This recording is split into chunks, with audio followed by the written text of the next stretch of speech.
जय Hind. Pioneer study centre के YouTube channel पर आपका बहुत बहुत स्वागत है। इस चैनल पर हम आपको क्लास 10th, 11th और 12th के मैथमेटिक्स की प्रॉब्लम का सॉल्यूशन प्रोवाइड करते हैं। आज की क्लास में हम लोग क्लास 11 के लिए जो चैप्टर नंबर 10 है स्ट्रेट लाइन, उसको कवर करेंगे। आज की वीडियो में मैं आपको इस चैप्टर में जो भी कॉन्सेप्ट्स यूज हो रहे हैं वो सारे के सारे कॉन्सेप्ट वन बाय वन बताऊंगा। नेक्स्ट वीडियो में आपको 10.1, 10.2 और 10.3 का फर्दर सॉल्यूशन नेक्स्ट वीडियोस में मिलेगा। तो चलिए शुरू करते हैं। Let's start now. अगर आप हमारे चैनल पर पहली बार हैं तो चैनल को सब्सक्राइब जरूर कीजिए, क्योंकि मैथमेटिक्स से रिलेटेड बहुत सारी problem class 10th, 11th, 12th जिनकी भी जो भी सॉल्यूशन है आपको इस चैनल पर मिलता रहेगा। तो लेट्स स्टार्ट नाउ, शुरू करते हैं।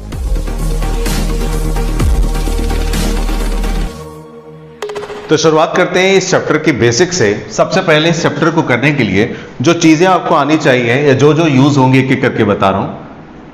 आप इसके लिए एक अलग से एक फॉर्मूला कॉपी बना सकते हैं। उस फॉर्मूले कॉपी में सारे के सारे कॉन्सेप्ट्स वन बाय वन लिख सकते हैं, क्योंकि ये जो भी कॉन्सेप्ट बताएंगे क्लास 11th में तो यूजफुल है, क्लास 12th में भी यूजफुल है, और विशेषकर वो बच्चे जिनके पास 11th में साइंस है तो आगे जब 12th के बाद वो जेईई मेंस और जेईई एडवांस के एग्जाम देने वाले हैं उसमें बहुत ज़्यादा इसका यूज होगा।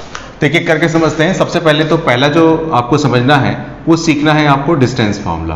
डिस्टेंस फार्मूला आपने 10th में भी सीखा था, लेकिन इस चैप्टर में भी जरूरत होगी, तो इसलिए मैं वन बाय वन दोनों को लेके चल रहा हूँ। देखिए डिस्टेंस फार्मूले के बारे में समझिएगा कि मान के चलिए एक पॉइंट है यहाँ पर a x1 y1 और एक पॉइंट है यहाँ पे b x2 y2, और आपको कहा जाए कि इन दोनों पॉइंट्स के बीच का डिस्टेंस निकालिए। तो ए बी के बीच का डिस्टेंस क्या होगा? ए बी के बीच का डिस्टेंस होगा x2 माइनस x1 का होल स्क्वायर और y2 माइनस y1 का होल स्क्वायर। इन दोनों के डिस्टेंस का स्क्वायर सम और उसका स्क्वायर रूट करके इन दोनों के पॉइंट के बीच का डिस्टेंस आएगा। लेकिन जरूरत पड़ने पर हम इसकी जगह पर जरूरी नहीं कि x2 minus x1 y2 minus y1 करें।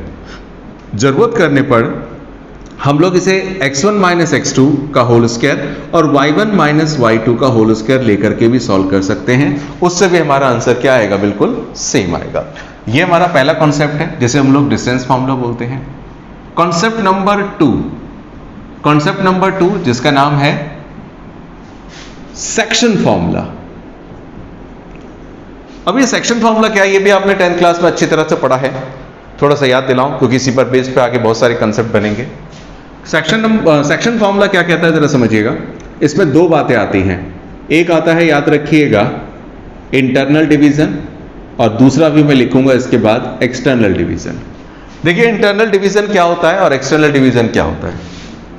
बस मान के चलिए यहां पर एक पॉइंट है x1 y1 और यहां पर एक पॉइंट है दैट इज x2 y2। दो पॉइंट आपको गिवन है। आपको मैं कहूं इस पूरे लाइन सेगमेंट पर कहीं पर एक पॉइंट है, ये है P, और जो है XY।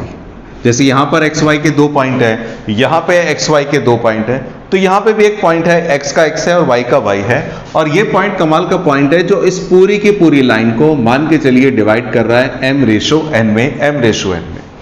तो अब आपसे कहा जाता है x का पॉइंट निकालिए। तो बॉस यहां पर x का पॉइंट निकालने का फॉर्मूला आपने 10th में करा था, याद होगा। इसका फॉर्मूला होता है mx2 प्लस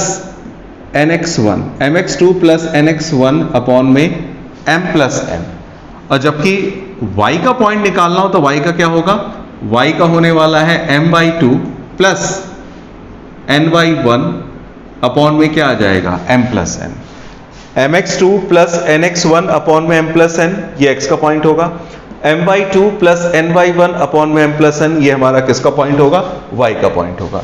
इसे हम लोग बोलते हैं बच्चों इंटरनल डिवीजन या इंटरनल फॉर्मूला। एक होता है, याद रखिए, एक्सटर्नल डिवीजन। अब ये एक्सटर्नल डिवीजन क्या होता है वो समझते हैं। एक्सटर्नल नाम से पता चल रहा है बाहर। बाहर मतलब क्या? जैसे मान के चलिए यहां पर एक पॉइंट है a x1 y1 और एक पॉइंट है यहां पे b x2 y2। अब मैं कहता हूं कोई ऐसा पॉइंट बताइए जो इसी लाइन सेगमेंट पर आगे है। उस पॉइंट का नाम है c xy। मतलब इंटरनल में पॉइंट a और b के बीच में है, और एक्सटर्नल में जो पॉइंट है वो a और b से परे है, दूर है, आगे है। और ये पॉइंट ऐसा है, बाई चांस ये पॉइंट ऐसा है जो इस पूरी की पूरी लाइन को मान के चलिए m/n में डिवाइड कर रहा है। किस में डिवाइड कर रहा है? m/n में। यानी कि a से जो इसकी दूरी है वो m है और b से जो दूरी है वो n है, तो m/n में डिवाइड कर रहा है। तब मुझे अगर x और y के पॉइंट पता लगाने हैं तो क्या फॉर्मूला होगा? तो x का पॉइंट निकालने का फॉर्मूला होगा mx2 माइनस nx1 अपॉन में m माइनस n, ये x का पॉइंट निकालने का फॉर्मूला होगा।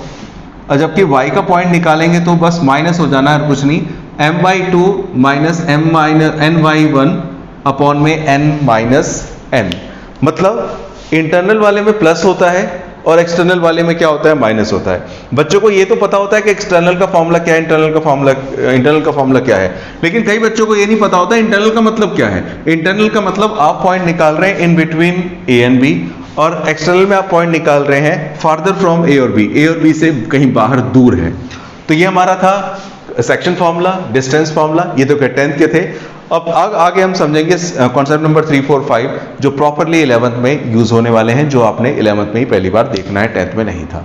नोट करते हैं, मैं आगे बताता हूं। आगे चलते हैं अगले कॉन्सेप्ट पर। कॉन्सेप्ट नंबर 3 फर्स्ट और सेकंड के बाद, उसका नाम है स्लोप ऑफ अ लाइन। ठीक है, स्लोप का क्या मतलब होता है? कोई भी लाइन जिस मोमेंटम से बेंड हो रही है, जिस मोमेंटम से झुक रही है, उसके झुकने के मोमेंटम को हम लोग जनरली स्लोप बोलते हैं। स्लोप ऑफ लाइन जिसे डिनोट किया जाता है, याद रखिए, स्मॉल m से। इसको निकालने के अलग अलग तरीके हैं कॉन्सेप्ट नंबर 3 में। देखिए पहला तरीका क्या है। पहला तरीका है कि मान के चलिए एक पॉइंट यहां पे दे रखा है x1 y1 और एक पॉइंट यहां पे दे रखा है x2 y2, और इन दो पॉइंट्स के बीच में जो लाइन सेगमेंट बनी, इसका स्लोप निकालना है। तो बॉस इसका स्लोप होने वाला है y2 माइनस y1 अपॉन में x2 minus x1। y2 minus y1 upon में x2 माइनस x1 करके जो निकलेगा वो इस लाइन का क्या हो जाएगा, स्लोप हो जाएगा। ये पहला तरीका है।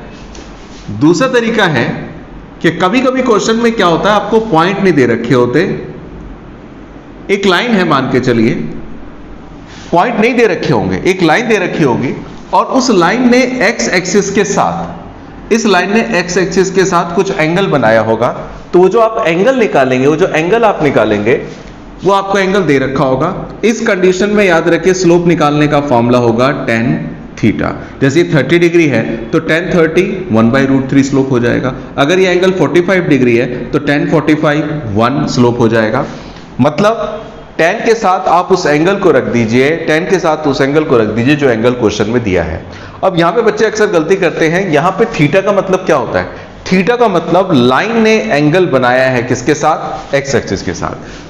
कभी कभी क्वेश्चन में y एक्सिस के साथ क्या एंगल बना है वो दे रखा होता है, तो उसको स्लोप में नहीं यूज करना, आपको कुछ एडजस्टमेंट करके उस एंगल को तलाश करना होगा जो एंगल लाइन ने पॉजिटिव x एक्सिस के साथ बनाया है। यानी कि यहां पे थीटा का मतलब क्या है? थीटा का मतलब है angle subtended, angle subtended between line and positive x axis. यानी कि किसी लाइन ने पॉजिटिव x एक्सिस के साथ जो एंगल बनाया है वो आपका स्लोप होने वाला है। तीसरी बात क्या, स्लोप निकालने का एक तरीका और है। वो तरीका क्या है कि मान के चलिए ना तो आपको पॉइंट्स गिवन है, ना आपको एंगल गिवन है, आपको सीधा एक लाइन की इक्वेशन ही गिवन है, ax plus by plus c equal to 0। Line की इक्वेशन गिवन है ax plus by plus c equal to 0, और आपको कहा जाए इस लाइन का स्लोप निकालिए। तो इस लाइन का स्लोप होता है बॉस माइनस बाहर यहां पर कॉफिशिएंट ऑफ x अपॉन में coefficient of y, coefficient of x upon में कॉफिशिएंट ऑफ y। जैसे मैं इस लाइन का स्लोप निकालूं तो माइनस में, इस लाइन की इक्वेशन बताइए कॉफिशिएंट ऑफ x, x का कॉफिशिएंट क्या है? तो x का कॉफिशिएंट a है। कॉफिशिएंट ऑफ y, y का कॉफिशिएंट क्या है? b है। तो मतलब इसका स्लोप हो गया माइनस a अपॉन में b। हालांकि स्लोप निकालने का एक और फॉर्मूला होता है, वो डेरिवेटिव होता है, लेकिन आपके 11th में नहीं है, 12th में वो। फिलहाल 11th में स्लोप निकालने के दो तरीके, जब पॉइंट आपको गिवन है दो, तो y2 minus y1 upon x2 minus x1। दूसरा जब एंगल दिया हो तो tan थीटा के बेस पर, और तीसरा जब लाइन की इक्वेशन गिवन हो आपको, तो स्लोप निकालने का फॉर्मूला होगा कॉफिशिएंट ऑफ x अपॉन में कॉफिशिएंट ऑफ y। ये स्लोप निकालने के तीन फॉर्मूले हैं। लेकिन इसी कॉन्सेप्ट में आप नोट जरूर करिएगा, इसी कॉन्सेप्ट में दो बातें और इसमें ऐड करते हैं। ये मैंने भी आपको बताया कि स्लोप कैसे निकालते हैं, वीडियो को पॉज करके आप जरूर नोट कर लीजिएगा। इसी में दो बातें और जोड़ते हैं, फोर्थ पार्ट कॉन्सेप्ट नंबर 3 का ही, कि याद रखिए ये एक लाइन है, इस लाइन का नाम है L1, और बॉस ये वाली एक लाइन है, इस लाइन का नाम है L2। इसका जब स्लोप निकाला गया, इसका स्लोप है M1, और इसका जब स्लोप निकाला गया तो इसका स्लोप है M2।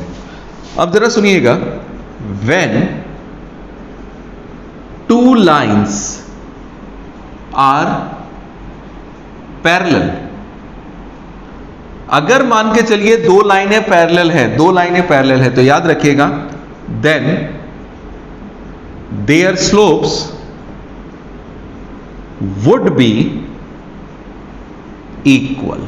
मतलब इस बात को मैं ऐसे कहूं सिंबॉलिकली, अगर मान के चलिए एक लाइन है L1 और एक लाइन है L2, ये दोनों लाइनें आपस में क्या है, पैरेलल है, तो देन तब क्या होगा, होगा ये कि पहली वाली लाइन का स्लोप M और दूसरी वाली स्लोप का लाइन M2, पहली वाली लाइन का स्लोप M1, दूसरी वाली लाइन का स्लोप M2, ये दोनों स्लोप आपस में क्या होने वाले हैं, इक्वल।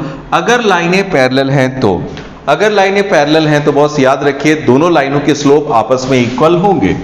और पांचवी बात जो स्लोप के कॉन्सेप्ट पर ही बेस्ड है वो क्या है, मान के चलिए ये एक लाइन है, इस लाइन का नाम है L1 और इसका स्लोप मान के चलिए M1 निकाला हमने, और एक दूसरी लाइन है, दूसरी लाइन है, दूसरी लाइन है ये, इस लाइन का नाम है L2 और इसका स्लोप मान के चलिए M2 निकला है, और दोनों लाइनें एक दूसरे के ऊपर क्या है, परपेंडिकुलर है। मतलब L1 लाइन L2 लाइन पे क्या है, परपेंडिकुलर है। तो याद रखिएगा if two lines are perpendicular to each other, अगर दो लाइनें आपस में एक दूसरे के ऊपर परपेंडिकुलर हैं तो क्या होगा, होगा ये product of their slopes would B -1। इस बात को मैं ऐसे कहूं कि मान के चलिए बच्चों के एक लाइन है L1 और एक लाइन है L2, ये दोनों लाइनें एक दूसरे के ऊपर क्या है बॉस, परपेंडिकुलर है। अगर ये दो लाइनें आपस में एक दूसरे के ऊपर परपेंडिकुलर हैं तो दोनों लाइन के स्लोप का प्रोडक्ट हो जाएगा क्या, -1। ये बात याद रखिएगा, ये पूरे के पूरे चैप्टर में अच्छी तरह से यूज होने वाली है। तो स्लोप निकालने का फॉर्मूला मैंने बताया y2 - y1 upon x2 - x1, दूसरा tan थीटा, और तीसरा माइनस में कोफिशिएंट ऑफ x अपॉन में कोफिशिएंट ऑफ y, और साथ ही साथ में इससे जुड़ी हुई बातें, अगर दो लाइनें पैरेलल हैं तो स्लोप इक्वल होंगे, दो लाइनें अगर परपेंडिकुलर हैं तो उनके स्लोप का प्रोडक्ट -1 होगा। नोट कीजिए, मैं अगला बताता हूं। कॉन्सेप्ट तीसरा है कॉन्सेप्ट नंबर 4, देखिएगा क्या है, angle between two lines. Angle between two lines का मतलब बस मान के चलिए ये आपका y एक्सिस है और ये आपका x एक्सिस है, ध्यान से समझिएगा।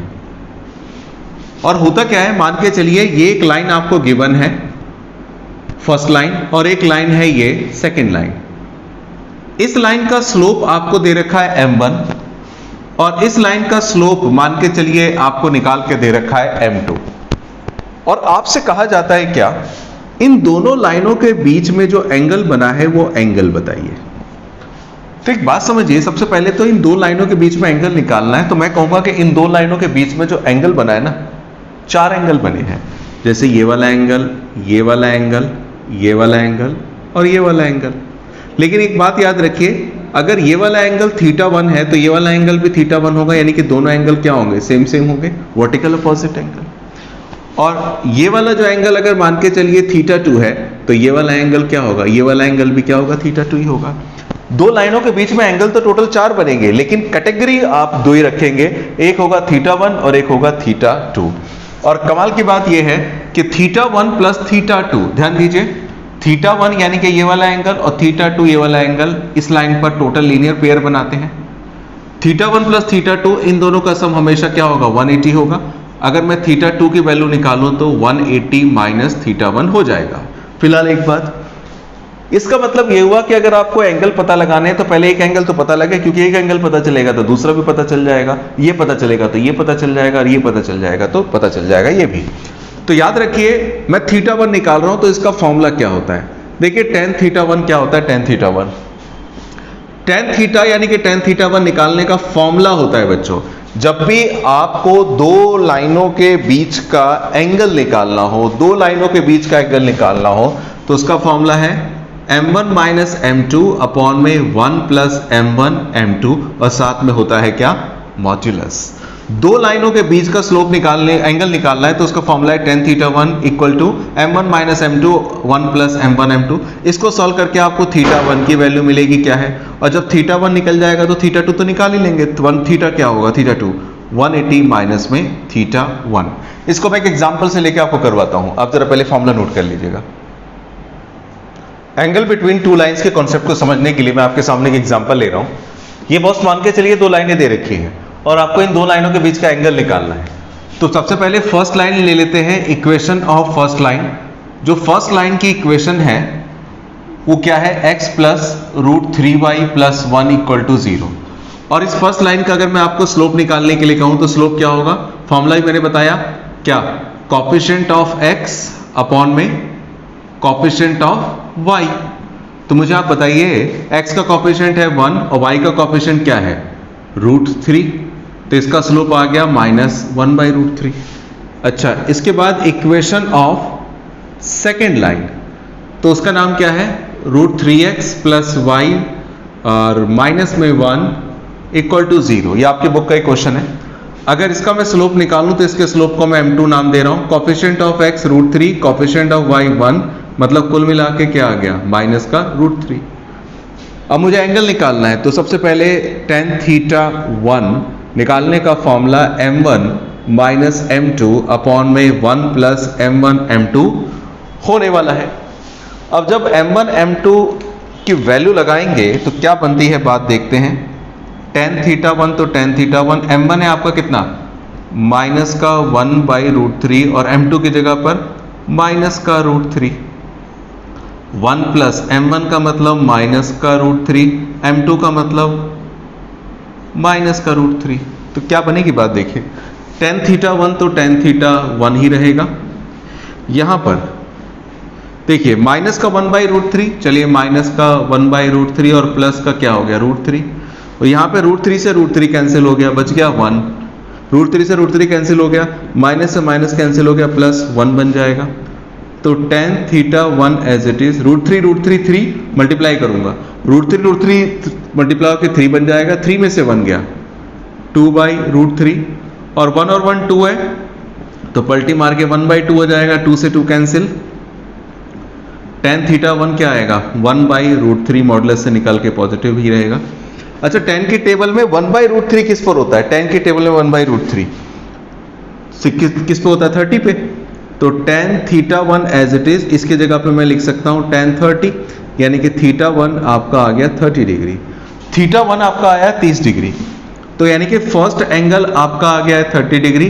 तो सेकंड एंगल क्या आएगा, सेकंड एंगल मैंने बताया 180 में से थीटा 1 को माइनस कर देंगे तो 180 माइनस 30, यानी कि सेकंड एंगल आएगा आपका 150 डिग्री। तो दो एंगल आ गए, एक आ गया 30 और एक आ गया 150।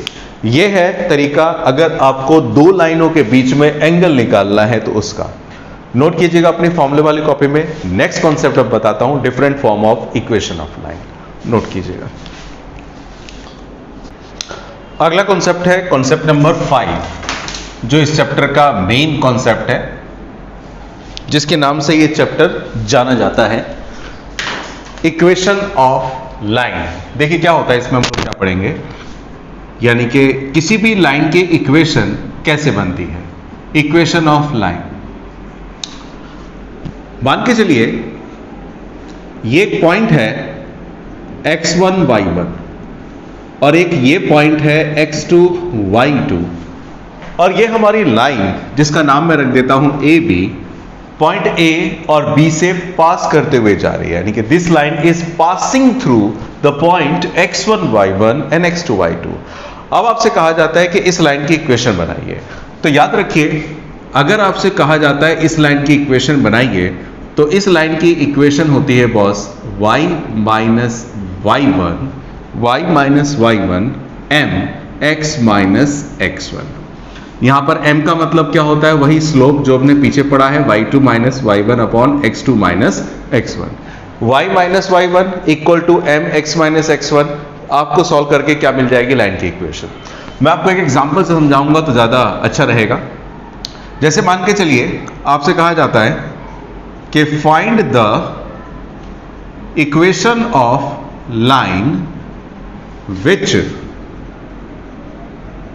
पासिस थ्रू, आपको इक्वेशन कहा जाता है, एक लाइन की इक्वेशन बनाइए जो इक्वेशन पास कर रही है किससे, 2 5 एंड 7 10 से। मान के चलिए एक लाइन है जो बहुत 7 10 या कह लीजिए 7 11 बेहतर रहेगा, 7 11 से पास कर रही है। तो इस लाइन की इक्वेशन क्या होगी ये बताना है। तो समझ लीजिए जब आप लाइन की इक्वेशन बनाएंगे, ये x1 y1 हो गया, ये x2 y2 हो गया। अगर आपको लाइन की इक्वेशन बनानी है तो जरूरी नहीं है कि आप इसको x1 y1 लें, इसको x2 y2 लें, आपकी मर्जी है। आप इसको x1 y1 ले सकते हैं, इसको x2 y2 ले सकते हैं, हर सिचुएशन में आंसर सेम आने वाला है हमेशा। तो याद रखिए सबसे पहले मैं क्या निकालूंगा, इसका स्लोप जो होता है y2 माइनस y1 अपॉन में x2 minus x1। y2 minus y1 यानी कि 11 माइनस 5 और x2 माइनस x1 यानी कि 7 माइनस 2। 11 में से 5 गया 6 और 7 में से 2 गया 5। यह आपका क्या बन गया, स्लोप। अब हमें इक्वेशन बनानी है तो फॉर्मूला होता है y minus y1 mx minus x1। तो देखिए y माइनस y1 आपका कितना है, ये आपने ज्यूम कर रखा है 5, m आपका 6/5 है और x माइनस x1 क्या है 2। x और y ऐसी रहेगी क्योंकि इक्वेशन x और y में बनती है, रिप्लेस होगी y1 की वैल्यू, x1 की वैल्यू और m की वैल्यू। अगर मैं यहाँ पे क्रॉस मल्टीप्लाई कर डालूं तो 5 को इससे करूंगा 5y माइनस 25 और 6 को इससे करूंगा 6x माइनस का 12। याद ये रखना है कि सबको एक तरफ ले आए कीजिए, लेकिन एक तरफ लगते समय एक बात और दिमाग में ऐड कर दो आपके कि x वाला पार्ट कोशिश किया कीजिए हमेशा पॉजिटिव रहे तो अच्छा। मतलब 6x माइनस 12 प्लस का 5y इधर आके आएगा माइनस का 5y माइनस का 25 प्लस का 25 इक्वल टू में क्या बच गया 0। इसके बाद 6x minus 5y, 6x minus 5y 25 में से 12 गया प्लस 13 इक्वल टू 0। ये आपकी लाइन की इक्वेशन आ जाएगी। अब इस लाइन की इक्वेशन को सॉल्व करते समय मैंने इसको x1 y1 लिया, इसको x2 y2 लिया। आपकी मर्जी है, इसको नोट करने के बाद आप दोबारा से इसको x1 y1 और इसको x2 y2 लेकर के दोबारा इक्वेशन बनाएंगे, 100% यही सेम इक्वेशन बनेगी, 6x minus 5y plus 13 equal to 0। ये एक जनरल फॉर्म है एक लाइन की, नोट कीजिएगा। अगला कॉन्सेप्ट मैं बताता हूं इसके बाद प्लीज। कॉन्सेप्ट नंबर 5 में याद रखिए वो थी जनरल इक्वेशन ऑफ लाइन। अब आते हैं अगला जो बहुत इंपॉर्टेंट है, उसका नाम है intercept form of a line. देखिए intercept form of a line क्या होता है, देखिए क्या है, ये हमारी y एक्सिस है और ये हमारी बाय डिफॉल्ट हम लोग जानते ही हैं x एक्सिस है। अब मान के चलिए आपकी कोई लाइन है, ये जो लाइन x एक्सिस को काट रही है a पर, तो ये पॉइंट बनेगा x का a, y का 0 a 0, और y एक्सिस को काट रही है b पर यानी कि 0 b। एक लाइन आपके सामने x एक्सिस को भी इंटरसेक्ट कर रही है, y एक्सिस को भी इंटरसेक्ट कर रही है, दोनों को इंटरसेक्ट करते हुए जो लाइन जा रही है इसी को हम लोग बोलते हैं intersect form of a line. और याद रखिए इस लाइन की इक्वेशन क्या होती है, तो इसका डायरेक्ट फॉर्मूला होता है x upon a plus y upon b equal to 1।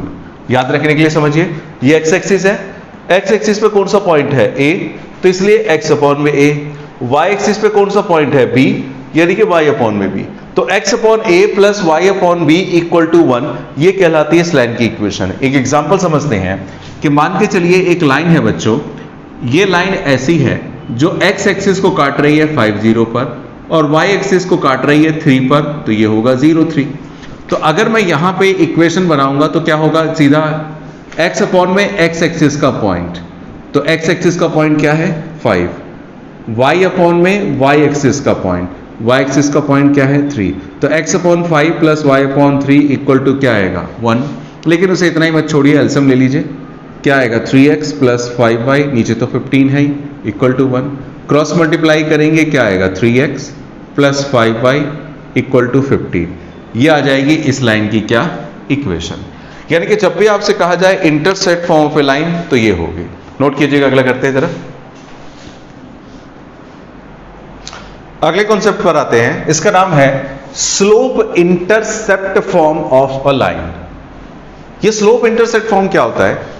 देखिए, आपको क्वेश्चन में ना एक लाइन की इक्वेशन गिवन होगी और उस लाइन की इक्वेशन में होगा क्या, आपको एक जनरल इक्वेशन दे रखी होगी 3x + 4y + 8 = 0, 3x + 5y + 9 = 0, इस तरह से एक जनरल इक्वेशन दे रखी होगी और आपको कह रखा होगा उसे स्लोप इंटरसेप्ट फॉर्म में कन्वर्ट कीजिए।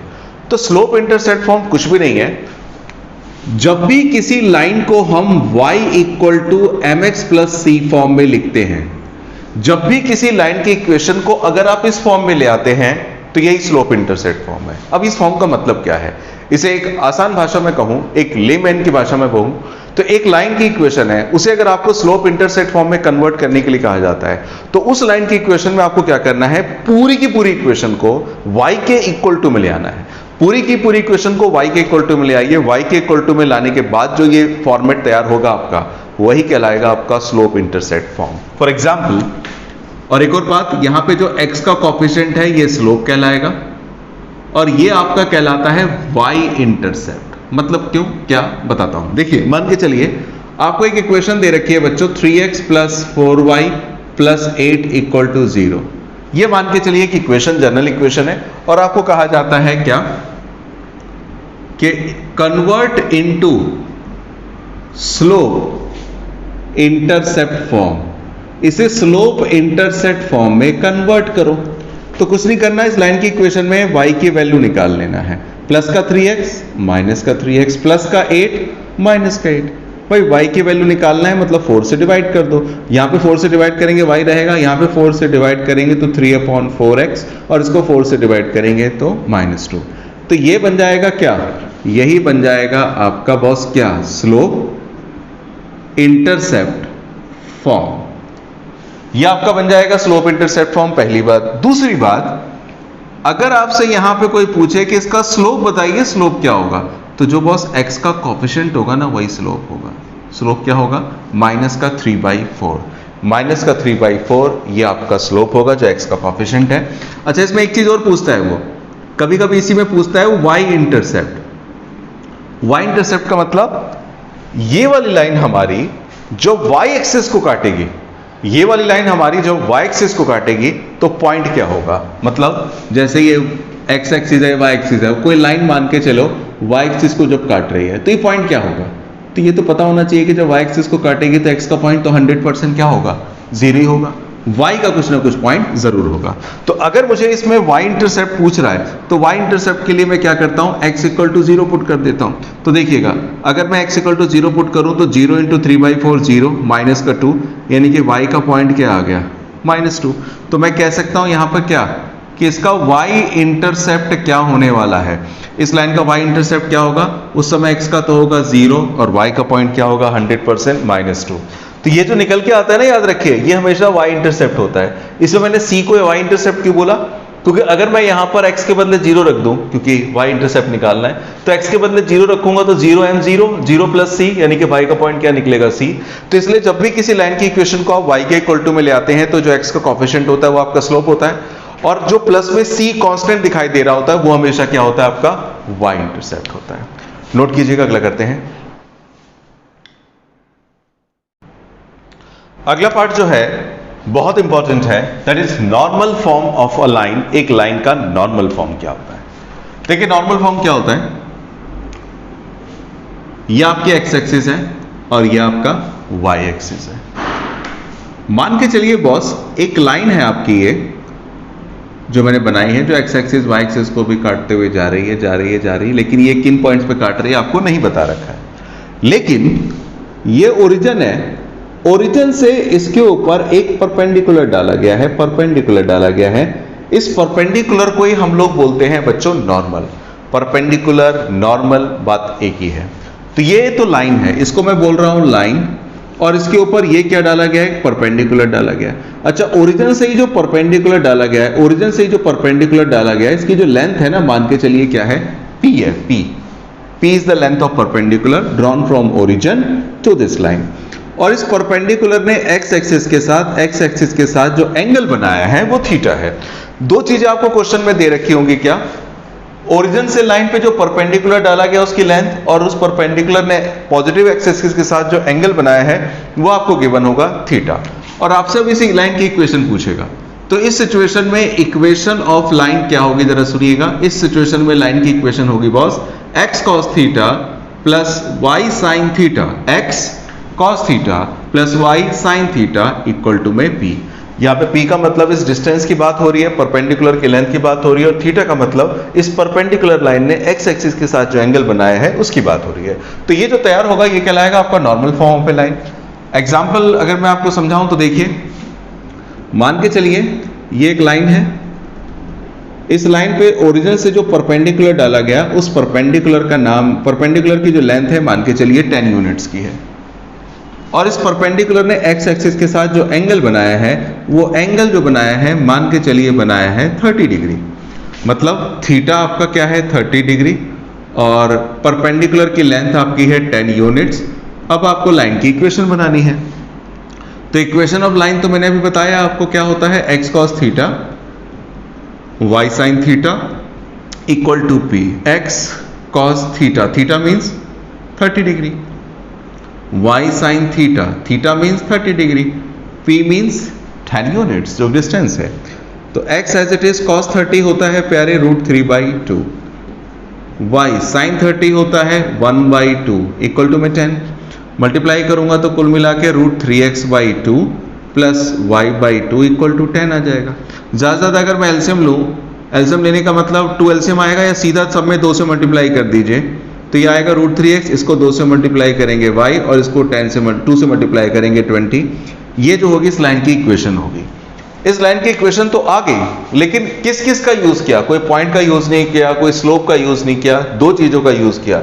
ओरिजिन से जो इसके ऊपर परपेंडिकुलर डाला है उसकी लेंथ का, और परपेंडिकुलर ने एक्स एक्सिस के साथ जो एंगल बनाया है उसका। That is normal form of a line. Note कीजिएगा, इसके बाद अगला पार्ट बताता हूं मैं, प्लीज। आगे चलते हैं अगले एक और इंपॉर्टेंट कंसेप्ट की तरफ, distance of A point from a line. बस मान के चलिए यहां पर एक पॉइंट आपको गिवन है m और n, दैट इज x का पॉइंट m है और y का पॉइंट n है, और ये एक लाइन गिवन है। इस लाइन का नाम है प्यारे ax plus by plus c equal to 0। अब इस पॉइंट से मैंने क्या करा, इस लाइन पर एक परपेंडिकुलर डाला है। इस पॉइंट का इस लाइन पे जो परपेंडिकुलर डाला है, आपसे पूछा जाएगा इस पॉइंट का इस लाइन से डिस्टेंस बताइए। इस डिस्टेंस की बात कर रहा है। इस डिस्टेंस को बच्चों हम लोग बोलते हैं, याद रखिएगा, परपेंडिकुलर डिस्टेंस। इसे हम लोग बोलते हैं PD, that is perpendicular distance. अच्छा, ये परपेंडिकुलर डिस्टेंस निकालने का फॉर्मूला क्या होता है? डिस्टेंस हम निकाल रहे हैं इसलिए मॉडुलस का साइन लगाते हैं पहले। परपेंडिकुलर डिस्टेंस क्या होता है? सबसे पहले तो लाइन की इक्वेशन लिखते हैं, जिस लाइन का डिस्टेंस निकालना है पॉइंट से। तो सबसे पहले लाइन की equation ax plus by plus c, पूरी की पूरी लाइन की इक्वेशन में लिख दी न्यूमरेटर में, और नीचे डिनोमिनेटर में क्या होगा, x का कोफिशिएंट a उसका स्क्वायर प्लस में y का कोफिशिएंट b इसका स्क्वायर। x के कोफिशिएंट का स्क्वायर कर देना है बॉस, y के कोफिशिएंट का स्क्वायर करना है। इसके बाद एक काम और, आप इस लाइन का डिस्टेंस कहां से निकालना चाहते हैं? इस पॉइंट से निकालना चाहते हैं। तो जिस पॉइंट से निकालना चाहते हैं तो आपको क्या करना होगा, उस इक्वेशन में x की जगह पर x का पॉइंट जो कि m है और y की जगह पर y का पॉइंट जो कि n है रिप्लेस कर देना होगा।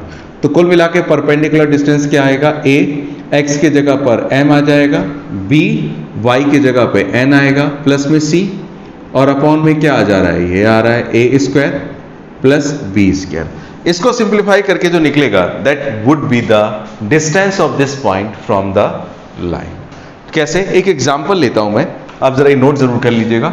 एग्जाम्पल लेता हूं, उस एग्जाम्पल देख के मैं समझाता हूं, एग्जाम्पल समझाता हूं तो आपको ठीक रहेगा। जैसे मान के चलिए, चेंज करते हैं तो नंबर्स के फॉर्म में लेके चलते हैं।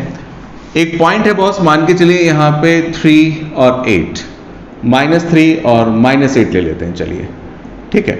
और एक लाइन की इक्वेशन है बॉस, मान के चलिए इक्वेशन है 3x plus 4y plus 9 equals to 0। अब मुझे कहा जाता है इस पॉइंट से इसका डिस्टेंस निकालिए। तो परपेंडिकुलर डिस्टेंस PD, पहले तो लाइन की इक्वेशन लिखूंगा बॉस। इक्वेशन क्या है, 3x plus 4y plus 9 upon में x के कोफिशिएंट 3 का स्क्वायर y के कोएफिशिएंट 4 का स्क्वायर, ये लिख दिया जाएगा। अब इस लाइन का डिस्टेंस आपको कहां से निकालना है, यहां से, इसलिए x की जगह पर आप क्या रख देंगे -3, y की जगह पे क्या रख देंगे -8, जो पॉइंट गिवन है वो रखेंगे, जो भी होगा, प्लस है तो प्लस, माइनस है तो माइनस। अच्छा 3 एज इट इज, इस x की जगह पे मैं क्या रखूंगा -3 प्लस 4, y की जगह पे क्या रखूंगा -8 और प्लस का 9 अपॉन में 3 का स्क्वायर 9 और 4 का स्क्वायर 16, तो ये आ जाना है माइनस का 9 3 3 जा 4 8 जा -32 प्लस का 9 अपॉन में 16 और 9 25 का रूट 5। यहाँ पर मैं आ जाता हूँ p d equal to that is perpendicular distance, वही 9 से 9 कैंसिल हो गया, क्या बचेगा माइनस का 32 अपॉन में 5।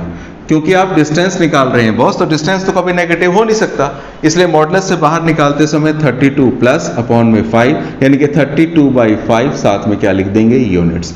ये हो जाएगा डिस्टेंस किसका, इस पॉइंट का इस लाइन से। बहुत इंपॉर्टेंट कॉन्सेप्ट है, नोट कीजिएगा। इसके बाद आगे चलते हैं, अगले कॉन्सेप्ट पे आते हैं, concept number 10, distance between two parallel lines. बस मान के चलिए ये एक लाइन है, इस लाइन का नाम है ax plus by plus c1 equal to 0, और एक दूसरी लाइन है जो इसके पैरेलल है। बस अगर दोनों लाइनें अगर पैरेलल है ना, तो उनके x और y के कोएफिशिएंट तो सेम ही होंगे। इसका स्लोप हो, इसकी लाइन की इक्वेशन है, मान के चलिए ax plus by plus c2 equal to 0। ये लाइन और ये लाइन, दोनों लाइनें आपस में क्या है, पैरेलल है, और आपको कहा जाता है इन दोनों लाइन के बीच का डिस्टेंस निकालिए, परपेंडिकुलर डिस्टेंस। और आपको ये पता होना चाहिए दो पैरेलल लाइन के बीच का कहीं पे भी आप डिस्टेंस निकालिए, डिस्टेंस हमेशा क्या आने वाला है, सेम आने वाला है। तो दो पैरेलल लाइन के बीच का डिस्टेंस कैसे निकालेंगे, जरा सुनिएगा। सबसे पहले तो इन दोनों इक्वेशन में क्या करना होगा, सबसे पहले क्वेश्चन को सॉल्व करके C1 और C2 की वैल्यू निकाल लेनी होगी। मतलब ऊपर लिख देना होगा C1 माइनस C2 और अपॉन में क्या कर देना होगा a square plus b square. इसको सॉल्व करके जो आएगा वही इन दो लाइनों, पैरेलल लाइन के बीच का डिस्टेंस होगा। जैसे फॉर एग्जांपल एक लाइन में ले लेता हूँ कोई भी, मान के चलिए एक लाइन है 12x प्लस में 5y प्लस 11 इक्वल टू 0, और दूसरी लाइन है मान के चलिए वही 12x प्लस 5y माइनस का 9 इक्वल टू 0। अब इन दोनों लाइनों के बीच का क्या निकालना है, आपको डिस्टेंस निकालना है।